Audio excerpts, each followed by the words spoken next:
جی جی آج ہم راجہ ویس علی کے گھر آئے ہیں اور جناب انہوں نے ہمیں کال کی تھی کہ ہمیں قرآن پاک ترجمے والا چاہیے، تو وہ ہم قرآن پاک آج ان کو گفٹ کریں گے جناب، اور ہم ان سے پوچھتے ہیں جناب یہ کچھ کہنا چاہتے ہیں۔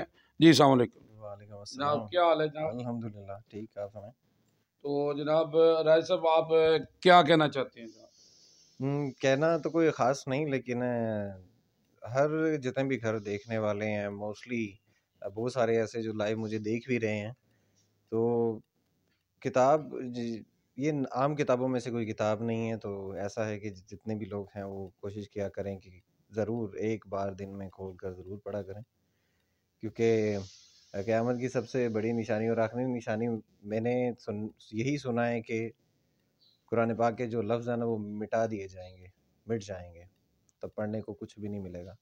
تو یہی ہے کہ زبانی نہیں یاد کرتے، لیکن کم از کم تھوڑا بہت ضرور پڑھا کریں ڈیلی مارننگ ایوی۔ میرا تو یہ میسیج ہے سب کے لیے۔ چلیں جی، بہت شکریہ جی جناب، ماشاءاللہ انہوں نے میسج دیا ہے جی کہ قرآن پاک ایک ایسی کتاب ہے جو اللہ کے ہاں محفوظ ہے، اور اللہ نے اس کی قسم دی ہے، اس کو کوئی بدل نہیں سکتا۔ اگر ہم اس پر عمل کریں تو ہماری زندگی بدل سکتی ہے۔ تو جناب ہم راجہ صاحب کو قرآن پاک گفٹ کرتے ہیں جناب، بسم اللہ جی۔ میں کیا بیان کروں رسول اللہ صلی اللہ علیہ وسلم کی شان میں، اللہ نے سب کچھ نازل کر دیا قرآن میں۔ اما عائشہ سے کسی نے پوچھا کہ آپ کی سیرت کیا ہے، تو اما عائشہ فرماتی ہیں قرآن قرآن قرآن۔